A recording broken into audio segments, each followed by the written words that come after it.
우리 서로 축복해 주실까요? 신앙의 기본기를 다집시다. 아멘으로 하나님께 영광 돌립시다.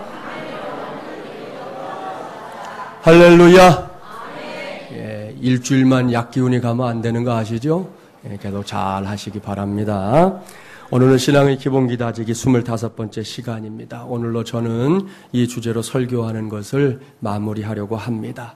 지난 1월 5일 2014년도 첫 번째 주일부터 오늘까지 저는 매주일 신앙의 기본기 다지기라는 큰 주제하에 하나님의 말씀을 전했습니다. 하나님 만나기라는 제목으로 설교를 시작했었는데요. 그 후에 저는 주일마다 우리가 한 마음으로 붙잡고 있는 기독교 신앙에 있어서 기본기에 해당되는 주제들을 하나씩 찾아내려고 했고요. 그것들을 가르쳐주는 하나님의 말씀들을 전하기 위해 최선을 다했습니다. 바라기는 그동안 전했던 말씀들을 그냥 이렇게 흘려보내지 말고 할 수 있는 데까지는 기억하는 것은 물론이고 그 하나하나를 저도 그렇고 여러분도 탄탄한 신앙의 기본기로 삼게 되기를 바랍니다. 그래야 할 때 저와 여러분의 신앙생활이 이전보다 더 풍성한 은혜로 채워지게 될 줄 믿습니다. 오늘은 그 대미를 장식하는 날인데요. 그래서 오늘은 마지막에 걸맞은 신앙의 기본기인 천국을 바라보며 살기라는 제목으로 하나님의 말씀을 전하려고 합니다. 먼저 질문을 한 가지 하겠습니다. 사랑하는 마중물이란 가족 여러분은 천국과 지옥이 존재한다는 사실을 확실하게 믿습니까? 네, 이 질문에 저도, 목사인 저도, 여러분도 대답을 잘 해야 합니다. 잘 해야 한다는 것은 바르게 해야 한다는 의미입니다. 무엇보다 분위기에 의해서 대답하거나 마지못해 대답하는 건 안 됩니다. 목사를 생각해주는 마음으로 대답해서도 안 되고요. 은근슬쩍 넘어가기 위해 대답해서도 안 됩니다. 왜냐하면 이 대답은 해도 되고 안 해도 되는 그런 대답이 아니라 반드시 짚고 넘어가야 하는, 반드시 확인해야만 하는 신앙 고백이기 때문입니다. 한국교회가 이 땅에서 큰 부흥을 이루던 그 시기에 교회를 통해 세상에 선포됐던 메시지는 오직 하나였어요. 그것은 예수 믿으세요. 예수 믿으세요. 바로 그것이었습니다. 남녀노소 할 것 없이 이것을 외쳐댔습니다. 오늘날도 다르지 않습니다. 이미 저는 우리 교회가 이 세상에 태동하게 된 이유, 이제 곧 3주년이 되는데 마중물 열람교회가 이 지역에 있어야 할 이유를 분명하게 말씀드렸습니다. 이 지역에 살고 있는 사람들과 우리 민족, 나아가서 열방이 예수 그리스도를 구세주로 믿고 구원받게 하기 위해서라고 말입니다. 믿습니까? 할렐루야. 그렇습니다. 사람들에게 예수 그리스도를 인류의 구세주로 선포하고 믿게 하는 것, 이것이 교회의 사명이에요. 이것이 성도의 사명이에요. 그렇다면 교회가 이러한 메시지를 끊임없이 그야말로 쉬지 말고 선포하고 있는 이유가 무엇입니까? 바꿔서 질문하면 왜 사람들은 예수님을 믿어야만 하는 걸까요? 이 질문에 대해 한때 한국 교회에서는, 아니 지금도 여전히 그 이유를 복받기 위해서다, 그렇게 말하는 경우들이 있습니다. 그것도 많습니다. 강단에서 그런 설교가 행해지는 경우들도 많고 복음을 전하는 전도자들 역시 그렇게 말하는 경우들이 많습니다. 여기서부터 귀를 잘 기울여 주십시오. 예수님을 믿으면 복 받는다. 이것이 잘못된 메시지거나 틀린 메시지 아닙니다. 맞는 말씀입니다. 성경적으로도 맞고 현실적으로도 맞습니다. 예수님을 믿고 복받은 경우들을 꼽으라고 하면 그야말로 부지기수입니다. 멀리 갈 곳도 없어요. 이 자리에 앉아있는 마중물이라는 가족들 속에서도 이것은 그저 허공에 떠도는 말이 아니라 현실에서 확인할 수 있는 하나님의 말씀입니다. 따라서 감사한 일입니다. 행복한 일입니다. 그럼에도 불구하고 예수님을 믿으면 복 받는다라는 이 메시지는 결코 기독교 신앙이 갖고 있는 최고의 메시지는 아니라는 것이에요. 저와 여러분 그리고 온 인류가 예수님을 믿어야 할 최고의 이유가 단지 이 세상에서 복을 많이 받는 것, 잘 먹고 잘 사는 것, 무사형통하는 것, 거기에 있지 않다는 말씀입니다. 우리가 온 인류가 예수님을 구세주로 믿어야 하는 가장 궁극적인 이유, 최고의 이유는 다른 것이 아닙니다. 하나님의 나라에 가기 위해서입니다. 천국에 가기 위해서라는 말씀입니다. 할렐루야! 사랑하는 여러분, 제일 먼저 이것을 믿어야 합니다. 우리의 믿음이 반드시 이 고백 위에 세워져야 한다는 말씀입니다. 이것은 예수님께서 이 세상에 오셔서 행하신 일과도 아주 밀접한 관련을 맺고 있는 메시지예요. 예수님께서 공생애를 시작하면서 제일 첫 번째로 외치셨던 말씀, 제1성 다 아시죠? 회개하라! 천국이, 하나님의 나라가 가까이 왔느니라. 바로 이것이었습니다. 예수님의 행적을 기록하고 있는 복음서를 구석구석 읽어보세요. 이때부터 예수님의 관심은 오직 한 가지뿐이었습니다. 그것은 천국입니다. 죄성을 갖고 태어난 인생들이 예수님을 구세주로 믿음으로만 들어갈 수 있는 그 천국 말입니다. 오늘 주신 말씀도 다르지가 않아요. 오늘의 본문인 마태복음 13장의 주제가 바로 천국입니다. 13장 전체가 천국에 관한 말씀들인데요. 모두 7가지의 비유가 나옵니다. 한번 따라서 해볼까요? 시가 견우 밭진그. 자막이 안 나오면 도무지 따라오기가 어렵군요. 이것은 방언이 아닙니다. 이것만 외우면 마태복음 13장은 다 아는 거예요. 씨 뿌리는 자의 비유, 가라지 비유, 겨자씨 비유, 누룩 비유, 밭에 감춰진 보화의 비유, 진주의 비유, 그물의 비유. 이렇게 7가지가 모여지면 마태복음 13장이라고요. 그래서 머릿말만 따서 씨가 견우 밭진그 그렇게 말씀드린 거예요. 예수님께서는 마태복음 13장 1절부터 50절까지의 말씀을 통해 이렇게 7가지의 천국 비유를 말씀해 주셨습니다. 그중에서 오늘은 두 번째로 기록된 천국 비유, 그러니까 좋은 씨와 가라지에 관한 비유의 말씀을 전하려고 합니다. 지금까지 전한 말씀을 염두에 두고 본문 24절 말씀을 함께 봉독해 보겠습니다. 24절입니다. 예수께서 그들 앞에 또 비유를 들어 이르시되 천국은 좋은 씨를 제 밭에 뿌린 사람과 같으니. 아멘. 여기서 제가 관심을 갖고 살피기 원하는 것은 바로 천국이라는 단어입니다. 앞서 천국과 지옥이 존재하는 것을 믿느냐 제가 질문했고 그에 대한 여러분의 대답도 들었는데요. 이 말씀을 보십시오. 천국은 하나님의 말씀인 이 성경이 그것도 예수님께서 직접 사용하신 단어입니다. 따라서 제가 했던 질문에 대해 고민할 필요가 없는 거예요. 천국은 있습니다. 무조건 있습니다. 믿고 안 믿고는 여러분의 몫이겠지만 천국이 존재한다는 것은 엄연한 현실입니다. 지옥도 다르지 않아요. 그리고 천국도 지옥도 결국은 저와 여러분의 인생과 깊은 관계를 맺고 있습니다. 영국의 시인이면서 극작가인 여러분도 잘 아는 섹스피어가 우리의 인생을 7막짜리 연극으로 묘사한 적이 있어요. 제1막은 엄마 품에서 빽빽 울며 젖을 개우는 갓난 아이의 모습으로 나타납니다. 2막을 가보면 환한 얼굴로 가방을 맨 초등학교 어린이가 아침에 집을 나서요.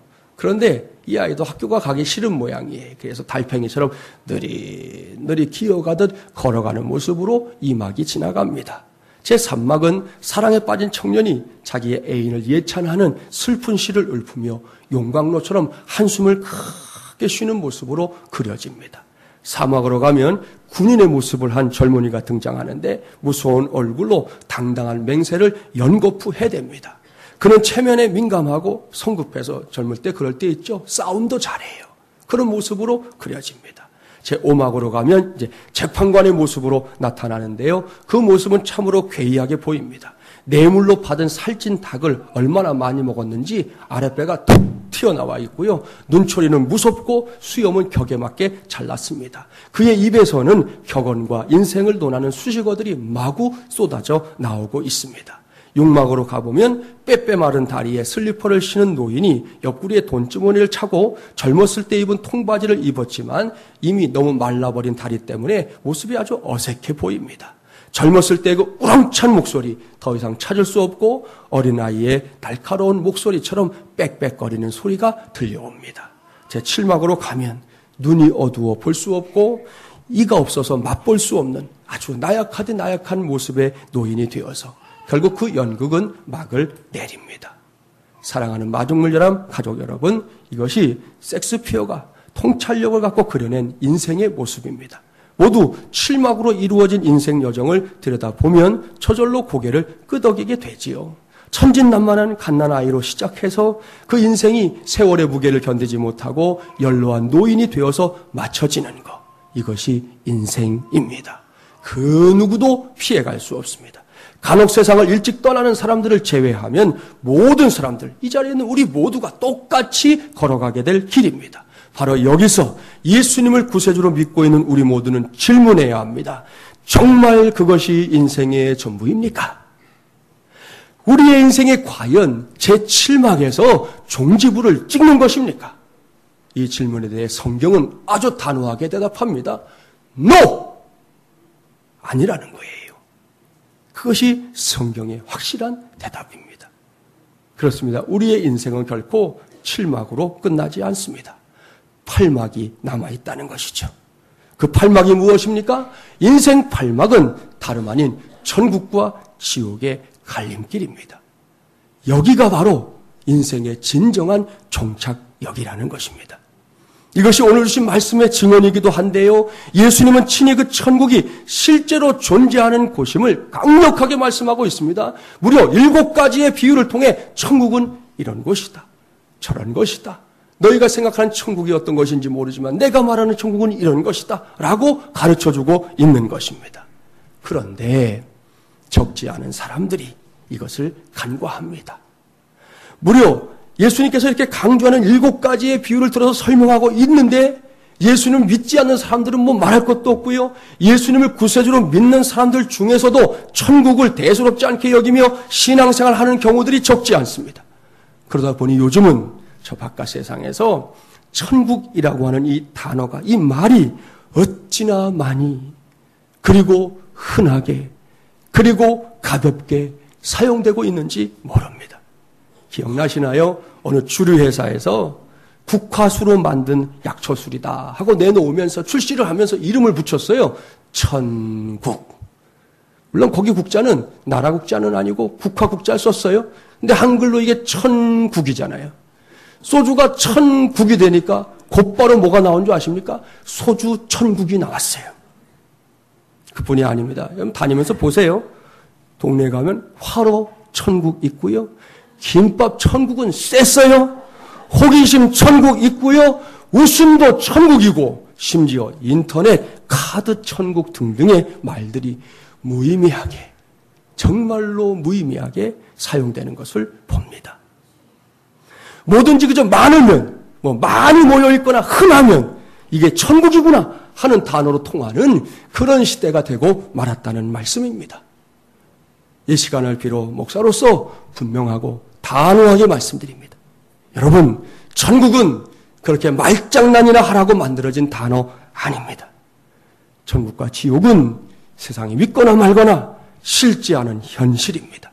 저와 여러분을 비롯해서 세상 모든 사람들이 인정하거나 말거나 그것은 엄연한 현실, 분명한 현실이라는 말씀이에요. 이를 전제하고 이 시간에는 먼저 천국에 관한 말씀을 찾아보겠습니다. 성경 제일 마지막 책이 요한계시록인 거 아시죠? 요한계시록 21장 1절부터 4절 말씀을 한번 찾아서 봉독해 보겠습니다. 신약 420쪽입니다. 요한계시록 21장 1절부터 4절 말씀, 다른 사람에게 주시는 말씀 말고 내게 주시는 말씀이다 생각하며 이 말씀을 봉독하면 좋겠습니다. 1절부터 4절 말씀 함께 봉독해 봅니다. 또 내가 새 하늘과 새 땅을 보니 처음 하늘과 처음 땅이 없어졌고 바다도 다시 있지 않더라. 또 내가 보매 거룩한 성 새 예루살렘이 하나님께로부터 하늘에서 내려오니 그 준비한 것이 신부가 남편을 위하여 단장한 것 같더라. 내가 들으니 보좌에서 큰 음성이 나서 이르되 보라 하나님의 장막이 사람들과 함께 있음에 하나님이 그들과 함께 계시리니 그들은 하나님의 백성이 되고 하나님은 친히 그들과 함께 계셔서 모든 눈물을 그 눈에서 닦아주시니 다시는 사망이 없고 애통하는 것이나 곡하는 것이나 아픈 것이 다시 있지 아니하리니 처음 것들이 다 지나갔음 이러라. 아멘. 할렐루야. 여러분 이것이 천국입니다. 천국은 지금 우리 눈에 보이는 저 하늘, 저 땅이 아니에요. 새 하늘, 새 땅이라고 성경은 분명하게 말씀합니다. 이전에는 볼 수 없었던, 우리가 살면서 우리의 경험으로는 절대로 경험하지 못했던 새로운 영적 세계를 말하는 것입니다. 그 나라는 예수 그리스도를 구세주로 믿고 섬기는 사람들, 구원받은 사람들만이 가는 나라입니다. 그 나라에서는 하나님과 사람들이 함께 삽니다. 하나님과 함께 사는 기쁨이 있는 것이죠. 무엇보다 천국에서는 죽는 것이 없습니다. 죽음이 우리를 얼마나 두렵게 하는 일입니까? 그러나 천국에서는 죽는 것이 없습니다. 애통하는 것도, 곡하는 것도, 여전히 우리를 괴롭히는 그 질병의 고통들이 있지요. 아픈 것도 더 이상 없습니다. 영원한 복락을 누리는 영생만이 있을 뿐입니다. 이것이 천국입니다. 그렇기 때문에 아주 오래전부터 그리스도인들은 항상 언제나 어디서나 어떤 상황에서도 천국을 소망하며 살았습니다. 천국을 바라보며 살았습니다. 오늘날도 다르지가 않아요. 사진을 하나 보여드릴게요. 이 소년의 이름은 라이언 화이트입니다. 그런데 이 소년에게 참 안타까운 사연이 있었습니다. 그것은 라이언이 여러분 아시는 에이즈, 후천성 면역결핍증이라고 하는 치명적인 병에 걸린 소년이었기 때문입니다.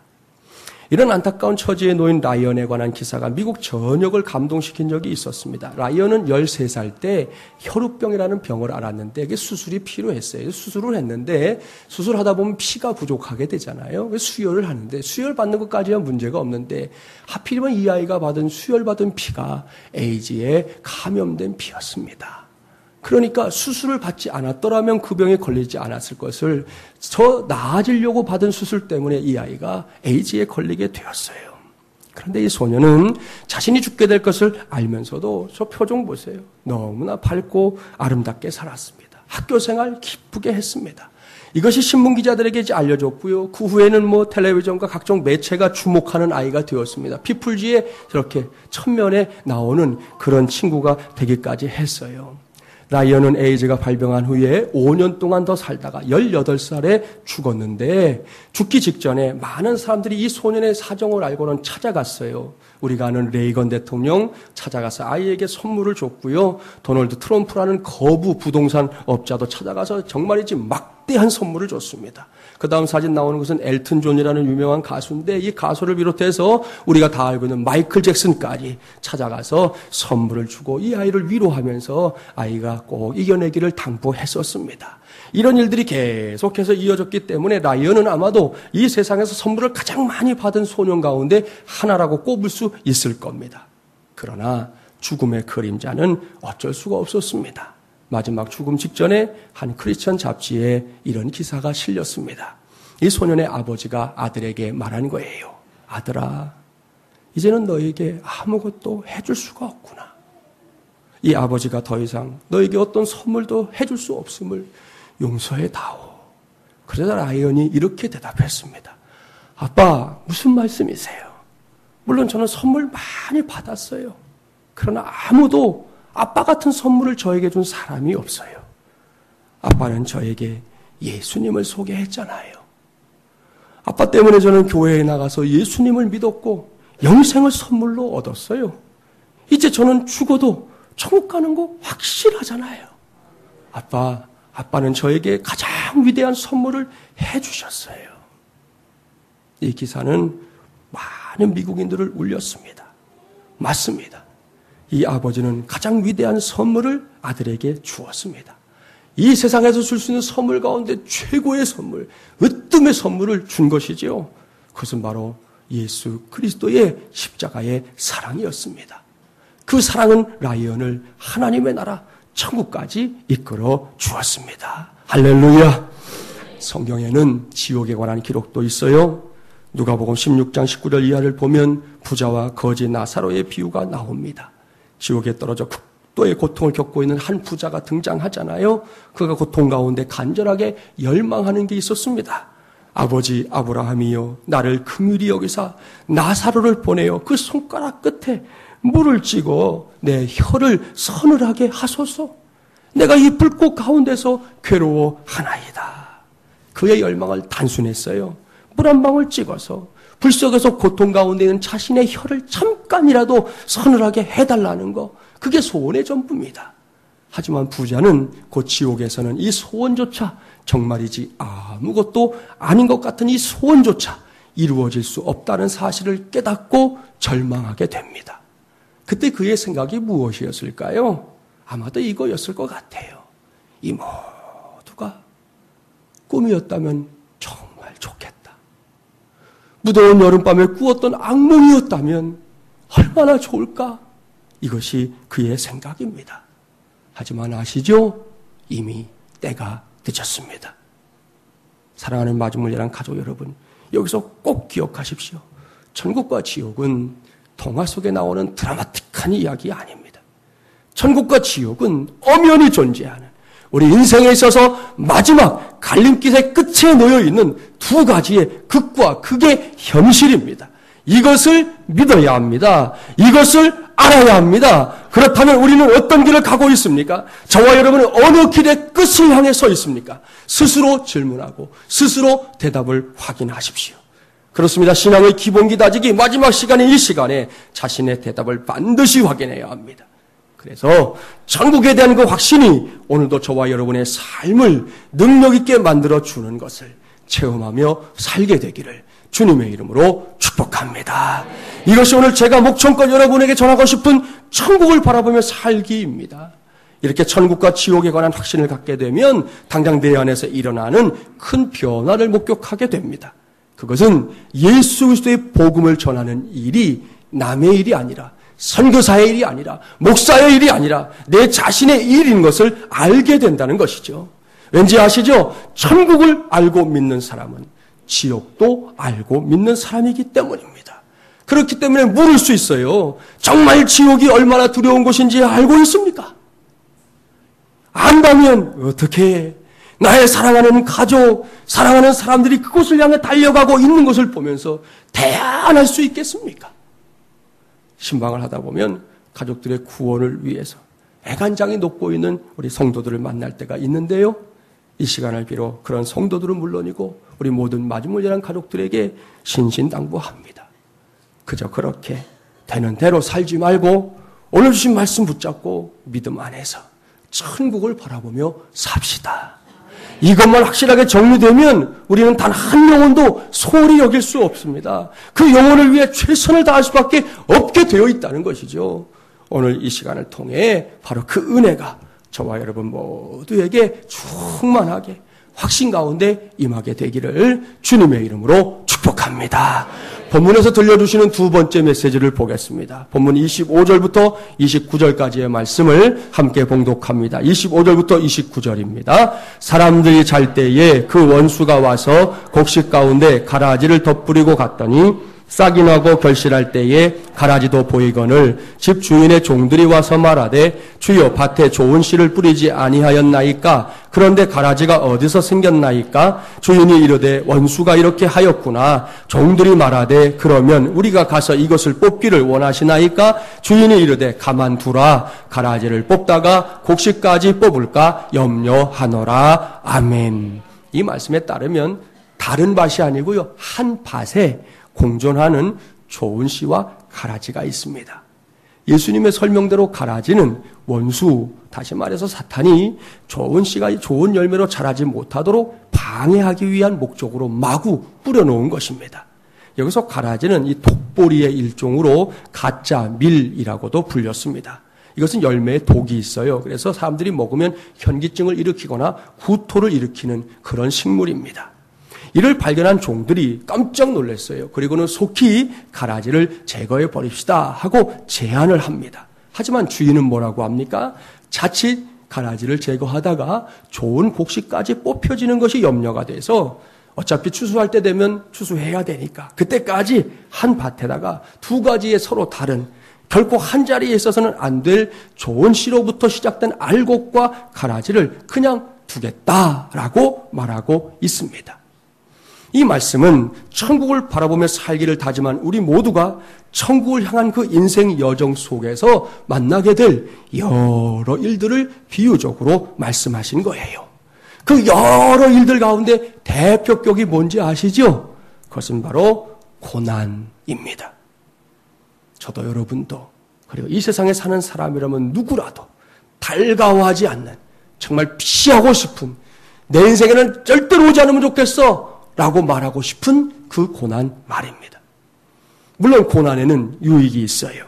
성경에서도 언급하는 바이지만 고난은 사람을 이전보다 더 강한 존재로 만들어주는 큰 유익이 있습니다. 이것은 책상머리에서 배울 수 있는 게 아니에요. 실제의 경험을 통해서만 배울 수 있는, 내가 정말 큰 사람이 되고 강한 사람이 되는 것은 인생의 고난 속에서 만들어지는 일임에 틀림없습니다. 그래서 고난이 유익하다 그러는 거예요. 그러나 동시에 고난은 위험한 것이기도 합니다. 왠지 아십니까? 고난이 우리의 삶에 메마름을 주기 때문입니다. 그 메마름은 우리의 인생에서 아주 자주 가시가 되곤 합니다. 여러 해 전에 제가 박사과정에서 공부하던 목사님들과 함께 미국 교회 탐방을 한 일이 있었어요. 그때 서부에 있는 여러분도 잘 아시는 LA에서 팜스프링스까지 버스를 타고 이동했던 적이 있었는데, 버스가 이제 서쪽을 출발해서 동쪽으로 갈수록 주변 풍경이 사막으로 변했습니다. 그 과정에서 아주 흥미로운 사실을 발견했어요. 그것은 사막으로 갈수록 점점 나무들의 모습이 변해가더라는 거예요. 큰 잎사귀의 나무들이 사막 쪽으로 가면 갈수록 잎사귀가 작아지고 작아졌습니다. 급기야 사막에 이르러서는 모두 가시로 변하고 말았습니다.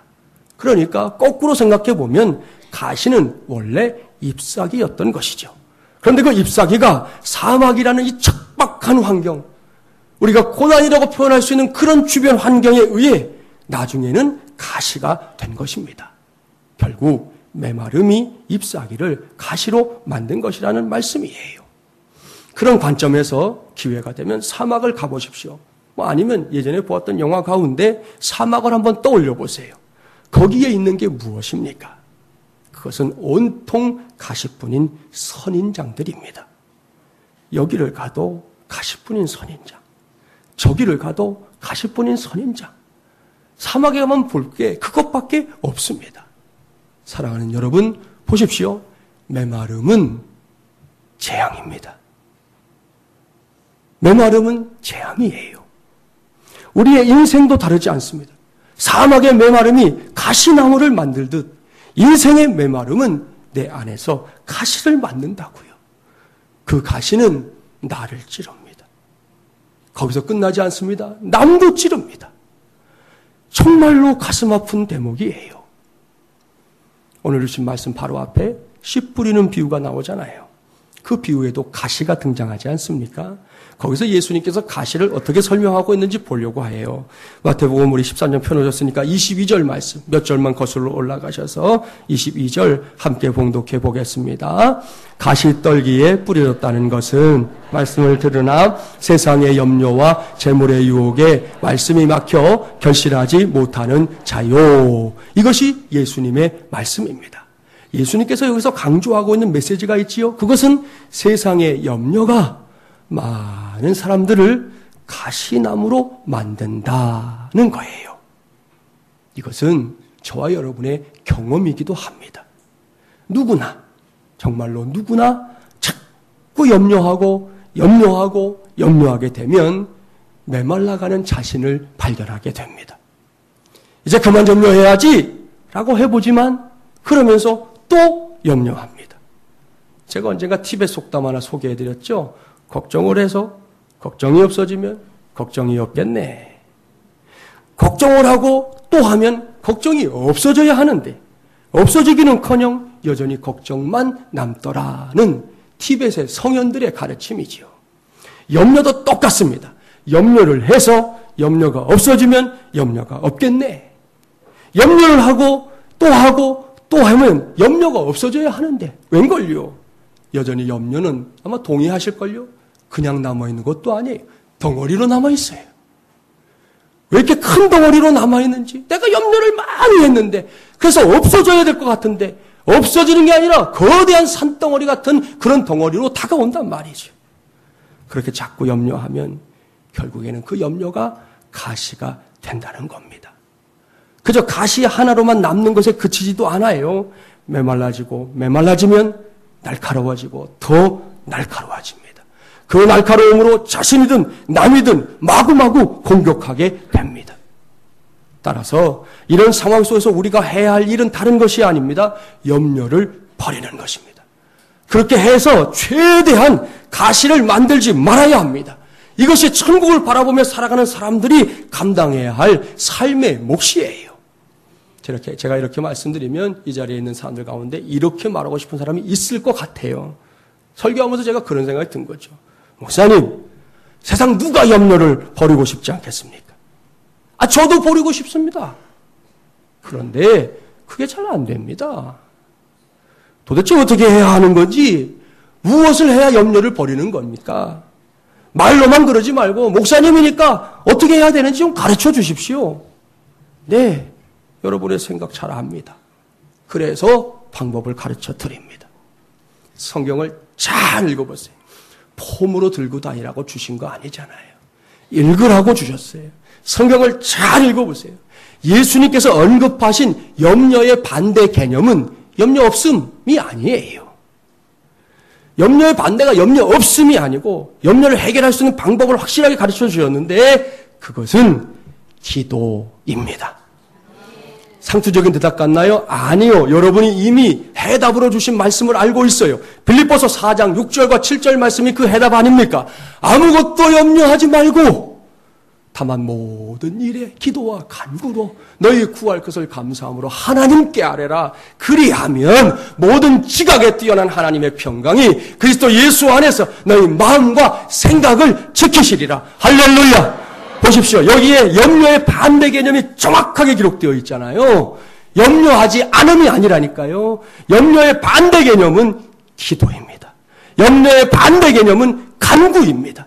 이 말씀은 김진철 목사의 말 아니지 않습니까? 하나님의 말씀입니다.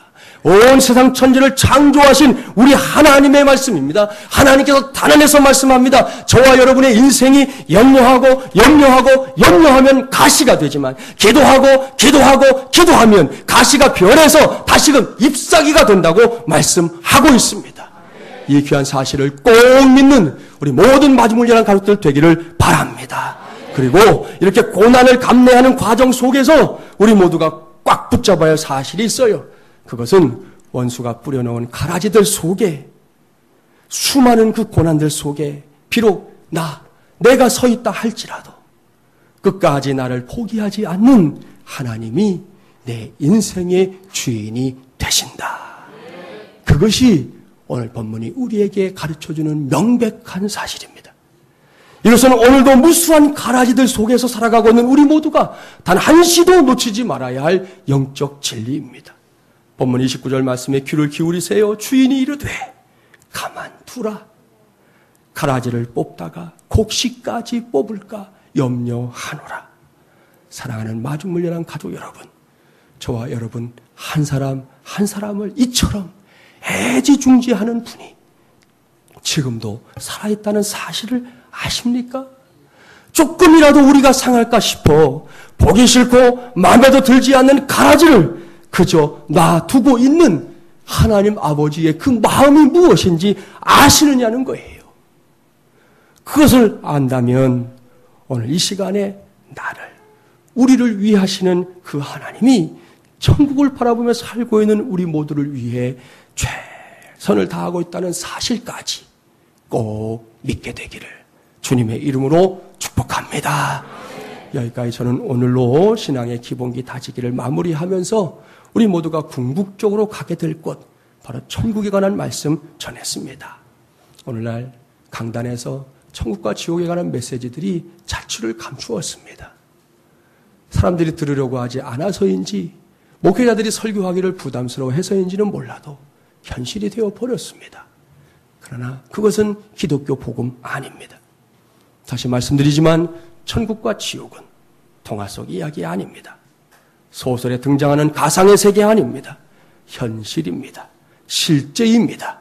무엇보다 하나님의 약속입니다. 십자가에 달려 죽었다가 사흘 만에 부활하고 승천하신 우리 주님 예수님께서 가시면서 분명하게 말씀하셨어요.